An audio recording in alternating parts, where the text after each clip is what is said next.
¿Qué tal, amigos de Página Abierta con la Educación? Los programas universitarios entre diferentes países varían sustancialmente.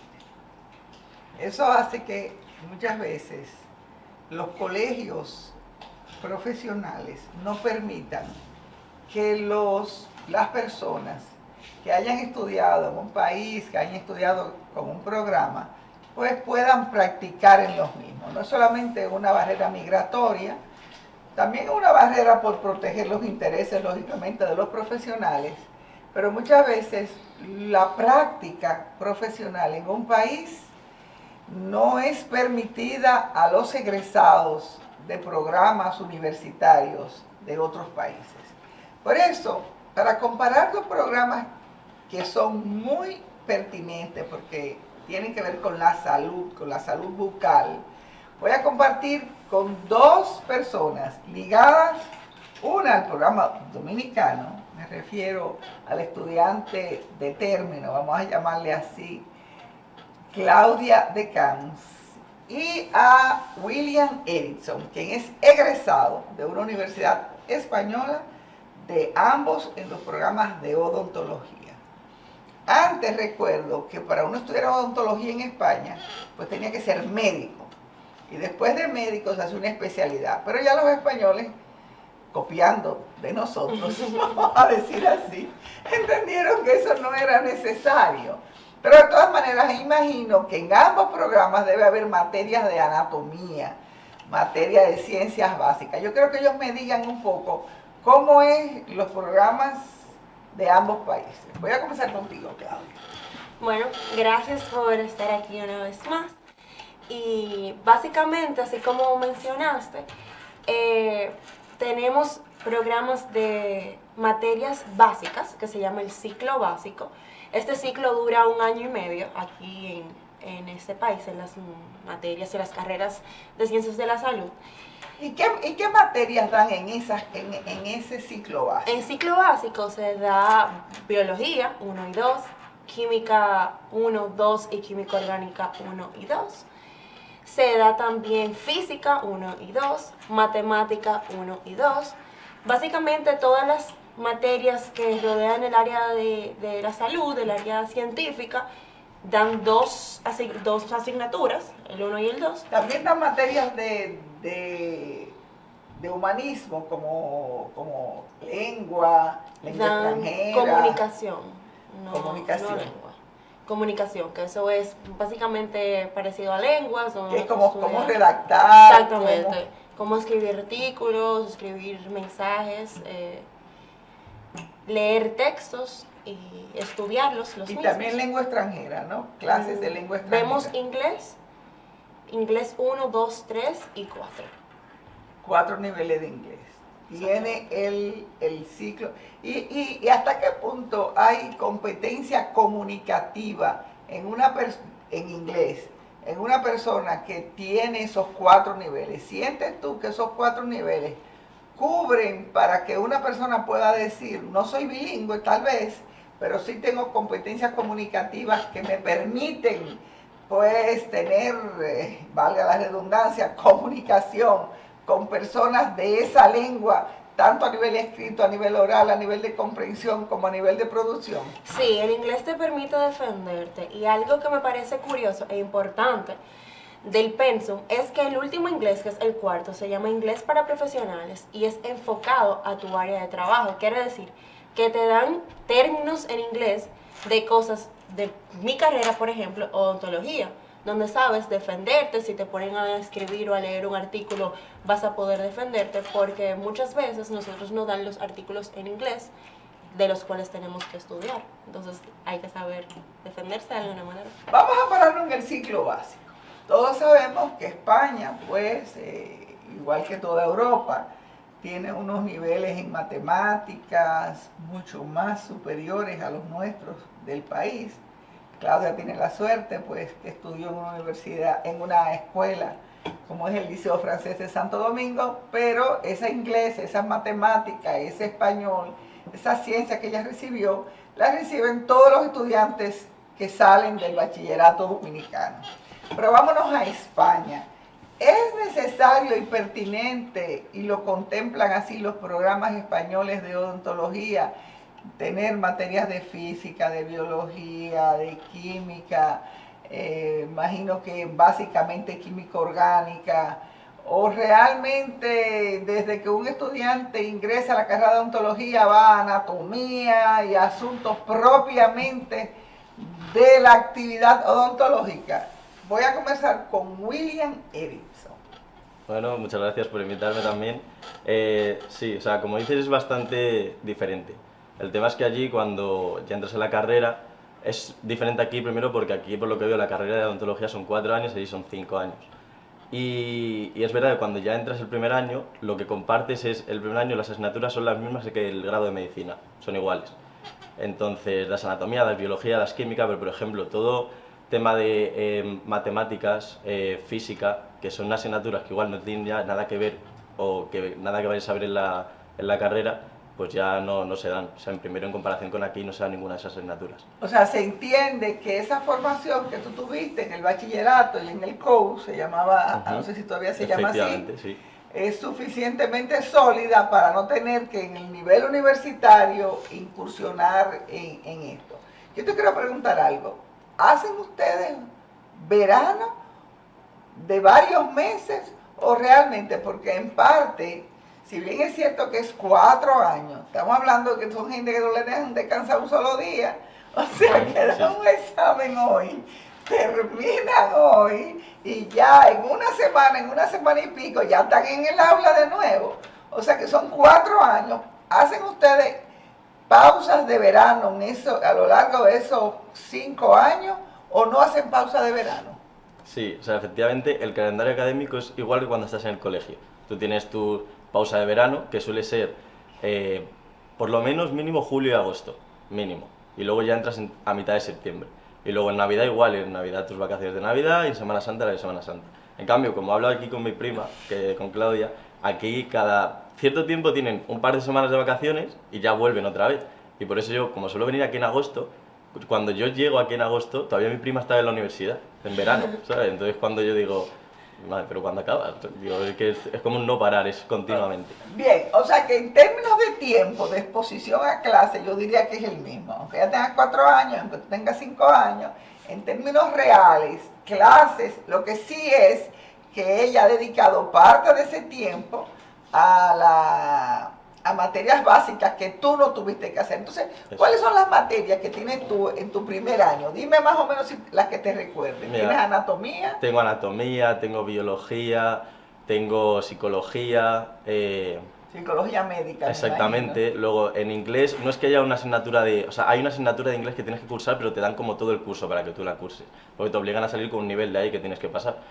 Pero en sí lo que hacen es que cada año te ponen, por ejemplo, el primer año había una asignatura en inglés que era de investigación clínica. Entonces, al menos te aplicaba ese nivel de inglés a algo que está relacionado con la carrera. Entonces, pero entonces estamos partiendo de la premisa de que también se partía que tú venías con un nivel de inglés, sí, de cierta competencia, en consecuencia tú podías incursionar en temas investigativos en inglés. efectivamente, efectivamente. En el caso de que haya personas ¿Solamente inglés o se contempla que la gente pueda hacer otras lenguas? No, en sí solamente inglés. O sea, además, la gente que viene con menos nivel, lo que hacen es ponerle, pues igual cursos intensivos o para que puedan aprender o clases. Sí que con eso te dan bastante facilidad. Al final, yo estudio en una universidad que es internacional, entonces la gente pues que va allí siempre quiere salir con un idioma y con que pueda defenderse por lo menos en inglés saliendo de la carrera. Entonces, en ese ámbito sí que es verdad que lo hacen muy bien. Y suele salir con buen nivel de inglés, al menos sabiendo toda la terminología que tiene que ver con tu carrera en otro idioma, que me parece bastante importante también. Y en el área de la anatomía, ¿se cubre la anatomía de todo el cuerpo? Porque aún en las universidades españolas, la anatomía se hace por segmento. Tú tienes primero las extremidades, las piernas, luego el torso, que incluye los brazos, y luego tiene cabeza. O sea, que no te están dando cabeza junto con pies, sino que... Entonces, ¿ustedes ven la anatomía completa del cuerpo humano o la anatomía de lo que sería cabeza, que es lo que concierne a la actividad odontológica? Sí, o sea, como te digo, el primer año se da sobre todo anatomía general y se ve todo el cuerpo entero. Hay prácticas de todo tipo con el cuerpo entero. O sea, inclusive práctica con el cuerpo. Sí, sí, sí, con cadáveres. Con cadáver, sí, sí. O sea, para es como... que la vena, tal, la arteria, identificar los deltoides, no sé qué. Para que veas de verdad lo que hay y cómo es. Y luego ya, por lo menos en segundo ya, por ejemplo, ya se mete anatomía de cabeza y cuello, ya como que se va más especializando y yendo cada vez más a lo que es. Por eso, muchas veces la gente el primer año le tiene que dar una oportunidad a la carrera porque tú entras, entonces claro, el primer año es como todo súper general, entonces no sabes si te va a gustar porque no ves casi mucho de dientes el primer año, luego ya es en segundo y en tercero cuando se empieza todo ya a especializar en tema de la boca, el dientes, ya tal. Entonces... Y vamos a la anatomía en la Universidad Dominicana, Sí. por lo menos yo hablo de la Universidad Dominicana porque son más o menos generalizadas, pero Claudia es una estudiante de odontología de la Universidad Iberoamericana, de UNIBE. ¿Está en UNIBE también el estudio del cuerpo entero, anatomía, o está centrado en la cabeza? Nosotros vemos dos anatomías. Primero vemos anatomía general, así como dijo William, donde primero vemos por módulo cada parte del cuerpo. Por ejemplo, primer módulo, corazón, segundo, pulmones, tercero, sistema digestivo y así. Luego, en el siguiente cuatrimestre se ve anatomía, cabeza y cuello, así como mencionó, donde podemos ver ya más enfocado lo que vamos a trabajar. Sin embargo, a diferencia de él, nosotros desde el primer cuatrimestre vemos asignaturas asociadas a nuestra carrera, donde este programa está hecho de esta forma para incentivar al estudiante y asegurarse de que le guste lo que está haciendo. Por ejemplo, en el primer cuatrimestre nosotros vemos introducción a la odontología, donde te enseñan términos básicos. En el segundo uno ve salud pública en odontología, en el tercero uno ve fotografía dental. En cada cuatrimestre. ¿Y en qué consiste la fotografía dental? ¿Es el análisis de la radiografía? No, básicamente se ha demostrado que cada vez más son muy útiles las fotos de las personas, de los pacientes, tomarles fotos tanto de frente, de lado, ser y sonriendo, a la hora de uno hacer cualquier diagnóstico. Uno tiene esas fotos ahí. Pero de historia clínica. Yo te voy a decir una cosa. Mire que tengo pocos años. Y yo sé que cuando yo voy a donde un odontólogo que me ha visto previamente, saca una cajita y se pone a mirar unas cuantas tarjetas donde están puntualizados las obturaciones o lo que me ha hecho a lo largo de la vida en mi boca, y quizás va a tener alguna que otra radiografía adosada, pero fotografía mía no tiene ningún odontólogo. Sí, ahora se usa. Sí, incluso el fin de semana pasado nosotros presenciamos un curso que se llama DSD Residencia 1, donde está enfocada en DSD, que es el diseño de sonrisa, donde explicaba qué era la odontología moderna, en qué consistía la odontología digital, cómo podíamos hacer digital nuestra odontología, cómo podíamos brindarle un mejor servicio al paciente. Y las fotos son muy importantes, las fotos son primordiales, ya que ahora con fotos podemos hacer diseños de sonrisa, enseñarle al paciente cómo se vería con X tratamiento, sobre todo estético o protésico, y ahí el paciente decide si le gusta, si no le gusta. O sea, entonces, que va dirigido básicamente a personas que se va a hacer prótesis y a personas que se va a hacer endodoncias, ¿no? No, porque la endodoncia ya no se ve, puede ser prótesis, puede ser ortodoncia, cirugía ortognática, donde te pueden disminuir la mandíbula, el maxilar, de alguna forma, donde tú quieras, te puedas ver y digas, ok, me gusta cómo me veo, o me gustaría que quede de esta forma, y uno puede guiar su trabajo. Bien, eso tú lo hiciste en el tercer cuatrimestre de tu carrera. ¿Y tú, William? ¿Tú también en lo largo de tu carrera en España, pues le dieron esa preponderancia y esa pertinencia a la fotografía como parte de la práctica odontológica? No, o sea, allí en España no hay ninguna asignatura específica para fotografía. O sea, lo único que te dicen es, igual, pues que es muy importante tomar fotos. Básicamente es muy importante la fotografía porque te da mucha información. Entonces, ¿qué pasa? Un odontólogo, cuando va a rehabilitar un paciente, el que trabaja de la mano suya es el protésico. que es el laboratorio. ¿Qué pasa? Normalmente, o sea, a la mayoría de las personas le habrán tomado lo que es un modelo cuando te ponen una pasta en la boca y sacan un modelo tuyo de la boca. Eso es lo que se suele enviar al laboratorio. ¿Qué pasa? El laboratorio no tiene ni idea de cómo es tu cara, de cómo sonríes, de cómo muerdes, o sea, de muchas cosas. De cómo muerde, sí, porque O sea, bueno, sí. precisamente el Pero objeto de la pasta es Eso es. hacerte morder y que quede la mordida. Pero no ve cómo Ahora, te queda la ¿cómo se sonrisa. ve? ¿Cómo se Exactamente. queda? No. Entonces, ¿qué pasa? Que el protésico, teniendo las fotos, pues ya puede, cuando va a diseñar todo, pues ver cómo te puede quedar mejor la sonrisa. Si cuando sonríes enseñas mucha encía, si cuando enseñas menos, si... O sea, es mucha información para el protésico, que al final es el que te va a enviar el trabajo. Porque tú al final, es verdad que haces todo el diagnóstico y tal, pero al final diseñarlo lo diseña él. Entonces, y tú lo que le vas a poner en la boca al paciente es lo que te diseña el protésico. Bueno, señores, inclusive hasta el nivel de terminología.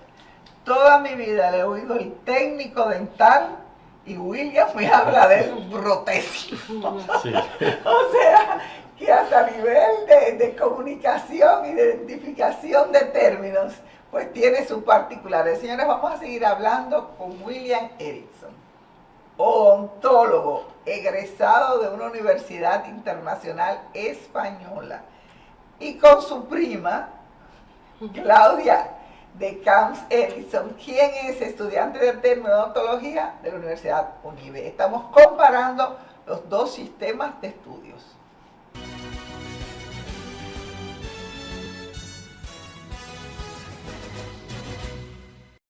Ok, Claudia, transcurrido esas materias que tú tienes que tomar del ciclo básico, ¿cómo te van escalonando las materias que sí tienen que ver con el área de trabajo que tú vas a tener, que es la odontología, y luego con las prácticas odontológicas? Vamos a comenzar con las materias que son de base de sustentación, que te van a permitir a ti conocer más que un ciudadano normal como yo y como los demás, pues todo lo que tiene que ver con tu cabeza y todo lo que tiene que ver con tu dentadura. Así es, como en todas las carreras, hay un cuatrimestre que le llaman el filtro, donde ese es el quinto cuatrimestre y ahí empieza a filtrar la gente que se va a quedar, que no se va a quedar, que se va de la carrera, que se quema, que no se quema, ¿qué pasa? Bueno, es el quinto Pero cuatrimestre. ese filtro es porque son materias que presentan dificultad y amerita, o porque realmente tú te percatas si te gusta o no te gusta la carrera. Realmente ambas. Tanto que presentan dificultades, sobre todo, por ejemplo, en ese cuatrimestre, una de las materias más fuertes es anatomía dental, donde mucha gente se vuelve loca porque de un cubito de jabón, un cubo cuadrado, uno tiene que hacer un diente. Y uno dice, Dios mío, ¿esto es para mí o no? Porque yo no puedo. Entonces, nada, ahí eso es una de las materias, por Y ejemplo. eso tú lo puedes hacer en tu casa o tú lo tienes que hacer in situ, ahí que te vean que eres tú, porque tú eres hija de una odontóloga. Exacto, no. Y tú podías perfectamente llevarte tu cubito de jabón.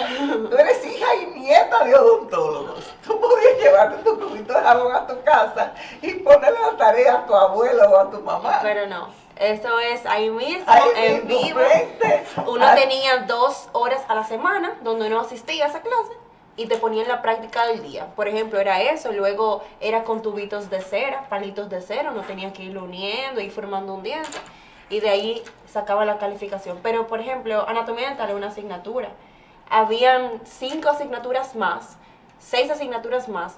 Por ejemplo, bioquímica, que es fuertísima, que uno va muy apretado ese cuatrimestre, va muy forzado. Y hay uno ¿Y la decide. bioquímica que usted le dan es similar a la bioquímica que le dan a los estudiantes de medicina?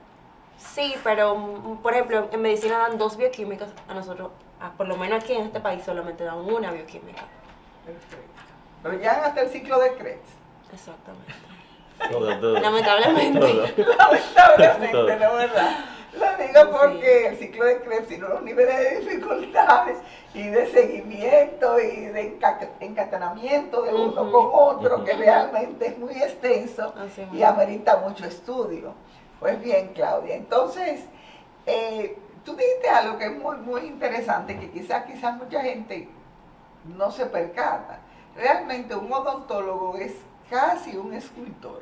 Nosotros somos arquitectos y somos ingenieros. Bueno, ella Porque dice, tenemos yo me había dado cuenta que eran escultores, porque realmente como él dice, como con una goma, con una masa, con una pasta, deben ir haciendo el diente que te va a ti en el espacio justo que te va, tanto para la reparación, para la obturación de la carie, ¿no, verdad? Debe ir haciendo, trabajando, ir poniendo esas capas del producto que se vaya a usar para la obturación, igualmente en el caso pues de una prótesis. Sí. Tiene que ir, o sea que es, entonces, eso no es intuitivo. Eso no es que él lo aprende después, sino que eso él lo aprende en la carrera, haciéndolo día a día, el llegar a perfeccionarse. ¿Y por qué tú dices que son también arquitectos e ingenieros? Y no solamente escultores, como digo yo. Arquitectos porque nosotros tenemos que diseñar y planificar lo que vamos a hacer. La ontología estética, por ejemplo, hay un boom ahora mismo que está súper de moda, y nosotros tenemos que diseñar qué vamos a hacer, cómo lo vamos a hacer. Entonces, una vez que está diseñado, que es lo que hace el arquitecto, nosotros entonces lo ejecutamos, que es lo que hace el ingeniero. Entonces, por eso se dice mucho que los odontólogos somos arquitectos e ingenieros. Y yo voy a agregar escultores. Exactamente, y escultores. No, y que sobre todo, que hoy en día hace mucho énfasis en que el diente que uno vaya a rehabilitar quede lo más natural posible y lo más parecido a un diente real. Entonces, en las prácticas, uno tiene que intentar hacer la anatomía idéntica a cómo es un diente normalmente. Entonces... Y William, ustedes allá en España, también en España tienen todo esto curso de hacer con jabones y con diferentes materiales, tanto el diente que se va a obturar, que se va a reparar, como el diente que se va a implantar. Sí, o sea, es parecido. Lo único que allí lo que utilizamos, sobre todo la práctica esa que ella hace con jabón, no lo hacemos con jabón nosotros, pero utilizamos plastilina, que aquí le llaman masilla, creo. Entonces, básicamente con eso tienes que reconstruir un diente exactamente como es. Y luego te evalúan, tu examen es evaluarte con esos propios dientes que tú has construido. Y te empiezan a preguntar la anatomía y tal y tal. Entonces, es así. Es una forma parecida también, que es muy buena también. Porque así vas construyendo un diente desde cero, tienes una bola de plastilina y con eso tienes que hacer el diente. Entonces, no es lo mismo que con jabón sí que lo he visto, me parece bastante complicado, porque como tú dices, es esculpir un diente en un bloque de jabón. Entonces, no lo he probado, pero de otra manera lo hacemos, otras prácticas. Muy bien, entonces además de esa práctica, de esa materia que tú acabas de decir, ¿qué otras materias tú tienes en ese ya quinto, sexto semestre, digamos, niveles medios? Sí. Claudia. Ya ahí nosotros empezamos a ver, ahí es que se da la anatomía cabeza y cuello, se empieza a ver más profundamente la salud pública, empezamos a ver cardiología, materias que van entrando ya al mundo de la odontología. Ya luego sexto, séptimo y octavo empezamos a ver ya periodoncia, prótesis, endodoncia, odontopediatría, restauradora 1 y 2. Se empiezan a ver ya más asignaturas, ya básicamente de áreas y maestrías que uno puede realizar en la carrera. Uno va viendo qué te gusta más, en qué tú eres buena, porque cada una de esas asignaturas tienen prácticas, donde uno va practicando antes de trabajar en un paciente. William, y en el caso de ustedes, ¿es más o menos igual? Digamos que a nivel de segundo, tercer año, ustedes tienen más o menos la misma materia que le dieron a Claudia. Sí, o sea, luego ya es muy parecido. Una vez ya entras en segundo, el tercer año de carrera, ya es como que allí tenemos 2 cuatrimestres al año, no es como aquí que tienen 3. Entonces, ya directamente es restauradora, prótesis, pediatría, periodoncia. Entonces, a cada una le van poniendo restauradora 1, 2, 3, 4 y 5. Imagínate. Entonces ya es cada año una cosa, claro, que no es lo mismo. Cada asignatura, en la 1 damos una cosa, en la 2 otra cosa, en la 3. Pero no se complica mucho cambiar el nombre tampoco. Como restauradora 1, 2, 3, 4, 5, 6. Entonces luego ya aparte te van metiendo cada año asignaturas más pues especializadas de otras cosas. Por ejemplo, tienes que estudiar pues, pacientes especiales, que sean diabéticos, con problemas de corazón, de lo que sea, renales. Entonces, cada año, aparte de esas que son más o menos como las troncales, le decimos allí, como lo que es de esa carrera, te van metiendo pues otras asignaturas pues que son adicionales para que tú aprendas de todo. Claudia, y ustedes también aquí tienen toman en cuenta estas particularidades de la odontología que un médico odontólogo debe de preguntarle al paciente si tiene diferentes tipos de enfermedades, porque ¿en qué puede variar que tú seas, por ejemplo, diabético con respecto al tratamiento que te va a dar el odontólogo, o que tú seas un paciente renal, o que tú seas un cardíaco? William, te quiero que tú me contestes esa. ¿En qué puede variar? Pues ya mira, que tú la abordaste. básicamente, o sea, esos tipos de pacientes, cada uno tiene su particularidad. Entonces, en el caso, por ejemplo, de gente que tiene problemas de corazón, y tú vas, el paciente viene y tú le vas a hacer un procedimiento que resulta que es una cirugía, y va a sangrar mucho. Cuando sangra la tensión, pues sube la tensión arterial. Y ese paciente se tiene que tomar una pastilla para la tensión por las mañanas. Entonces tú tienes que saber todo eso para saber, asegurarte, por ejemplo, que el paciente se toma la pastilla. Que si toma, por ejemplo, que si toma aspirina, exactamente. decirle que no tome aspirina porque va sangrado. Exactamente. Claro. La gente que está anticoagulada igual, hay que hablar además a tener normalmente una interconsulta a veces con su médico para saber si se lo puede dejar de tomar o cambiárselo por otro fármaco. O sea, al final son una serie de cosas que son muy importantes y que puede acabar, o sea, si no estás atento a esas cosas de ese tipo de pacientes, puede haber un problema. Entonces tú tienes que saber y tener nociones de todo lo que puede pasar con cualquier tipo de paciente que tenga cualquier problema de esos. Y sobre todo, pues, también saber manejarlos, porque, por ejemplo, pacientes que están en diálisis, igual, eso es gente que el día que tiene la diálisis está muy cansada, no le puedes igual hacer nada, lo tienes que hacer al siguiente día. Saber pautas, dependiendo del tipo de paciente, que son importantes. Exacto, así como mencionó él, es importante nosotros conocer a nuestro paciente. Nosotros vemos aquí también una asignatura que se llama Manejo del Paciente Médicamente Controlado, donde nosotros vemos todas las condiciones que puede tener un paciente y cómo tratar las mismas. Es muy importante conocer al paciente porque, por ejemplo, nosotros cuando estamos en la universidad, todavía en la clínica, a veces no vemos al paciente como una persona íntegra, nosotros vemos al paciente como un requisito. Vemos al paciente como lo que tiene. Incluso también pasa en la clínica privada que muchos odontólogos ven al paciente como el dinero que le va a traer, pero no ven al paciente que es una persona íntegra donde puede sufrir de otras condiciones del cuerpo. Entonces es importante enfocarnos en eso. Muchas veces nosotros recibimos pacientes y veo muchos compañeros, no, que él tiene cirugía, vamos a operar.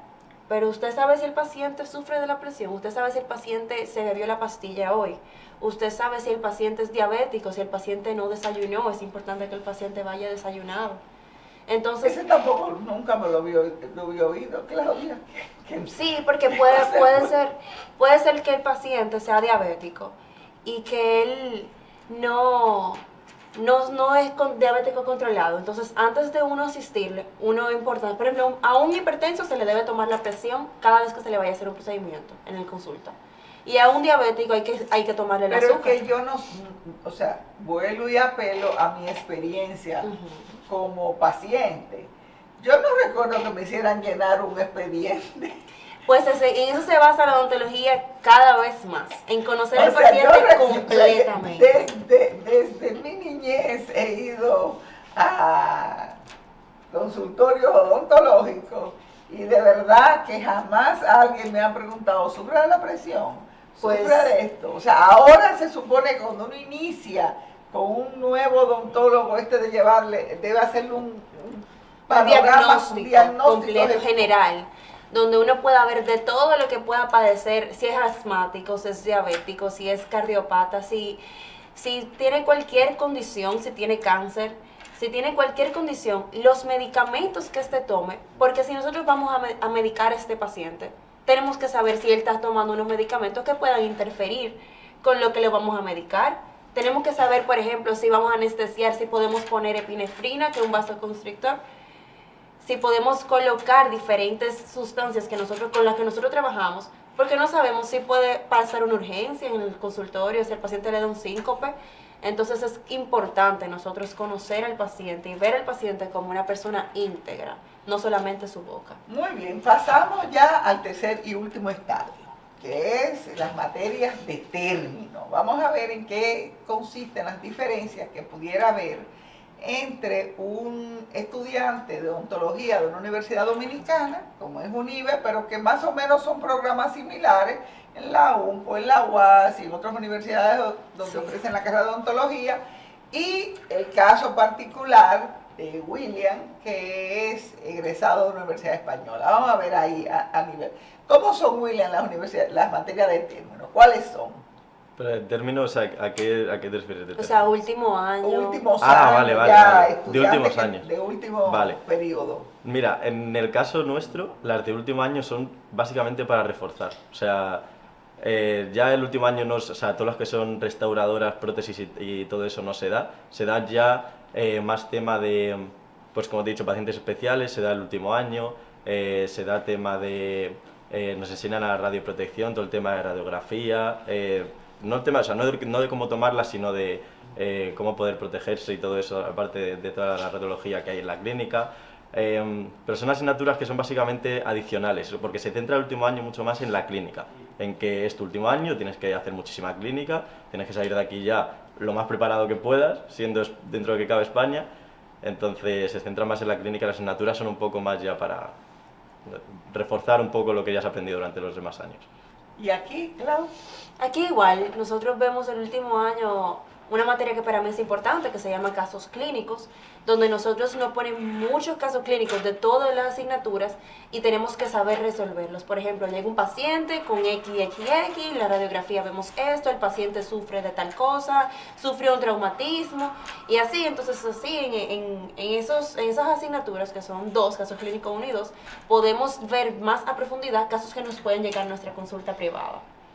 Bien, Claudia, pusimos, ¿no verdad?, los 2 programas. Vamos, quizás una de las cosas que más se les recriminaba, William, a los egresados de universidades españolas antes, estoy hablando hace 20, 30 años, te decían, bueno, lo que pasa es que en España estudian mucha teoría, pero la verdad no se han bajado a hacerles reparaciones, son personas que no han tenido la práctica. Entonces tú egresas con tu diploma muy hermoso, pero tú casi no has trabajado paciente. ¿Es algo similar en España todavía o realmente se han percatado de que esta carencia de práctica tenía que ser solucionada? Eso tú me lo vas a decir, William, en el próximo segmento de Página Abierta con la Educación. Estoy hablando con William Edison, médico odontólogo egresado de una universidad española, y con Claudia de Camps Edison, su prima, estudiante de término de una universidad odontológica dominicana.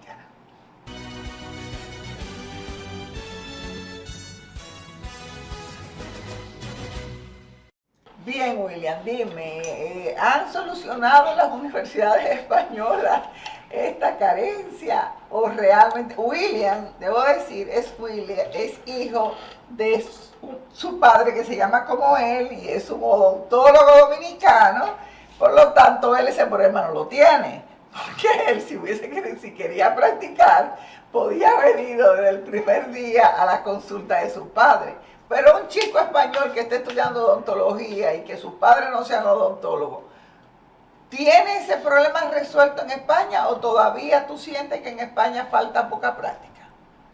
Efectivamente no está, pero para nada resuelto, o sea, para nada. Es lo que tú dices. O sea, yo pensaba muchas veces, porque yo digo, bueno, yo tengo al final el apoyo de mi familia, tengo a mi padre que tiene la consulta y yo pudiera ver, y al final, aunque vayas a ver, tú aprendes muchísimo. Entonces, yo lo que pensaba era, digo, madre mía, con la poca práctica que tenemos aquí, porque es muy poca, porque allí al final es como que son, con el tema de tocar pacientes son muy... No quiero dejar que, porque al final en la universidad lo que pasa es que el profesor que a ti te está supervisando te está dejando como su título, más o menos, para que tú veas el paciente. Él es el responsable de que lo que pase está a su cargo. Entonces, o sea, él te permite que tú mires, que tú asistas y mires, pero tú no tocas al paciente. ¿Con mi padre? No. No, tú con tu Allí, padre. en la universidad. No, sí, en la universidad sí te deja. Lo que pasa es que... bueno, en tu caso con tu padre, él no puede porque violaría la ética profesional que dice que para una persona tocar a un paciente tiene que ser egresado universitario. Efectivamente, allí son bastante estrictos con ese tema. Entonces, Y tú, bueno, tenías eso, pero ¿y en la universidad tenías una práctica que te permitía tener pacientes? O sea, tienen unas personas que vienen y con lo cual hacen una labor social, porque a personas que quizás que tienen menor nivel de ingreso, pues pueden recibir el tratamientos que son supervisados por profesores a su vez. Pasa lo mismo allá. claro, ahí está el tema, básicamente, de por qué hay tan poca práctica. Aparte, es el tema de que esa gente que viene a la universidad, porque tiene menos ingresos y no puede pagar tanto. El tema es que aún así, el precio que tienen que pagar en la universidad, y se lo va a hacer un alumno, el procedimiento, sigue siendo muy caro. Entonces, el tema es que para que una persona que va a que le haga algo un alumno y vaya a pagar X dinero, si sabe que va a pagar un poco más y se lo va a hacer un profesional que ya es odontólogo, pues dice, bueno, pues yo, sinceramente, o sea, yo también lo haría. Yo no voy a ir a que me lo haga un alumno que está practicando y aprendiendo, a ir a que me lo haga un profesional que lleva trabajando no sé cuántos años. Entonces, ¿Y por qué es tan caro en la universidad? Porque se supone que en la universidad lo que debe cobrar es el servicio del costo del material, por lo menos yo lo veo en la UAS, es el precio del costo del material, quizás un poquito más, para con eso, pues, todo lo que sería la clínica, el servicio, porque en definitiva, por ejemplo, en una universidad privada lo paga el estudiante al inscribir la materia, que tiene que pagar unos costos de crédito altísimos en una universidad privada. En una universidad pública como es la Universidad Autónoma, pues todo eso el apoyo de la clínica, de la empleomanía y todo, lo paga el Estado a través de los salarios de ese personal de apoyo. Entonces, ¿por qué en España es tan costoso? sinceramente, es lo que yo no llego a entender. O sea, el por qué ponen, o sea, por qué lo ponen tan caro cuando encima una universidad privada ya tiene muchos ingresos aparte de los alumnos. Entonces, lo que no puedo llegar a entender por qué en el tema práctica, sabiendo además que durante muchos años en la práctica es mala por la escasez de pacientes que hay, no entiendo por qué también lo hacen que sean menos pacientes al encarecerlo tanto. Exactamente. Entonces, ¿sientes tú que tú terminaste y sentías que esa exposición a pacientes y a la actividad profesional era todavía, es porque tú eres recién graduado, es todavía una limitante para ti? O sea, yo no llegaba a tener esa sensación tanto. Por lo que te digo, porque desde primero yo llevo viendo pacientes con mi padre mucho tiempo. Entonces, al final, básicamente, algo que nos suele dar más respeto es el presentarte ante los pacientes. El tratar con ellos, tratar con pacientes, porque tú lo haces en un muñeco y muy bien. Luego te pones con un paciente real y ya no es lo mismo. Entonces, al final, como que yo he tenido esas facilidades de poder estar viendo pacientes desde hace mucho tiempo. Y cuando yo salí de la universidad, que aparte yo tuve suerte dentro de lo que hay, porque pude hacer bastantes cosas, pero claro, yo miraba a todo lo que son mis amigos y yo decía, madre mía, digo, yo no sé cómo puedes salir ahora y ponerte a trabajar cuando yo te he visto que no has hecho nada, ¿sabes? Entonces, sí que todavía es una limitante seguramente para mucha gente. ¿Y cómo es el caso de ustedes, Claudia? Realmente nosotros vivimos experiencias muy diferentes en lo que es la clínica. La clínica es cuando ya vemos pacientes dentro de la universidad. Por ejemplo, en el caso de Willy, él llegaba a su clínica y ya tenía en la universidad agendada que él iba a ver a X paciente. Él no tenía que comunicarse con el paciente, él simplemente llegaba con sus instrumentos, le decían, usted tiene que ver hoy a tal paciente, y él iba, como si fuera en consulta privada. Aquí no. Aquí nosotros no tenemos que buscar la vida. Aquí nosotros tenemos que buscar al paciente, que ve cómo lo vamos a pagar, que llevar todos nuestros materiales, porque por ejemplo a ellos le dan, qué sé yo, lo desechable, le dan guantes, le dan baberos, a nosotros no, nosotros tenemos que llevar guantes, babero, una caja como así y cargarla todos los días hasta la clínica. Son dos experiencias totalmente diferentes, porque si el paciente te cancela, que ya tú estabas allá, que tengo que hablar con otro paciente, allá no, allá ellos tenían su paciente, bueno, puede pasar que le cancelen, pero ya tenían su paciente agendado, todo organizado, no tenían que pasar esa lucha que nosotros pasamos aquí. No, y además yo me imagino que si el paciente cancelaba, era un problema no de William, sino de la universidad. Exactamente. Mientras que tú, si el paciente te cancela, es tu problema, porque Exactamente. tú estás supuesto a tener que cubrir un número de pacientes que tú tuviste que haber procurado. Yo tengo que cumplir X requisitos que, como digo, son muy diferentes a lo de la Universidad de Willy, porque nosotros vemos muchas más cosas que ellos. Por ejemplo, endodoncias. Nosotros tenemos que hacer al menos 3 endodoncias anteriores, 4 endodoncias anteriores y 4 endodoncias molares. Allá, en la universidad de él, tienen que hacer una endodoncia. No importa si es anterior, si es posterior.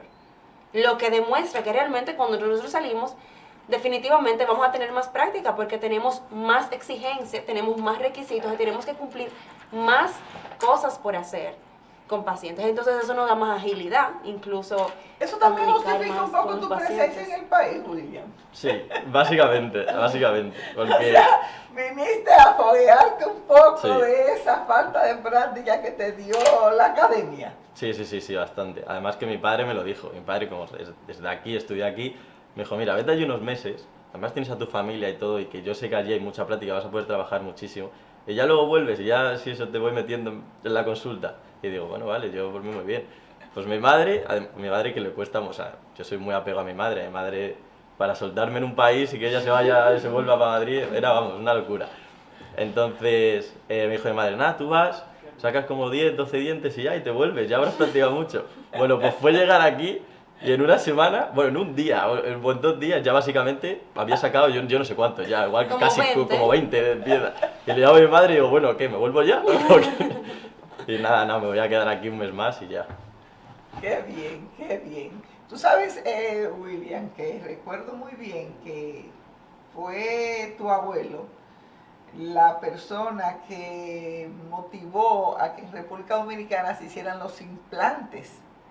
República Dominicana no tenía mucha experiencia en implantes y realmente a través de acuerdos con universidades españolas, en España ya estaba de moda el ponerse implantes, pues trajo aquí la especialidad de implantes odontológicos, que son una excelente solución porque antes con las prótesis se tenía que reducir los 2 dientes anteriores y posteriores, y entonces estamos hablando de que por salvar un espacio tú tenías que deteriorar dos más. Que quizás estaban en muy buenas Que condiciones. quizás estaba en buenas condiciones, había que reducirlo para poder hacer, digamos, lo que se llama ¿cómo se llama? La prótesis fija. La prótesis, pero a nivel popular se llama Un puente.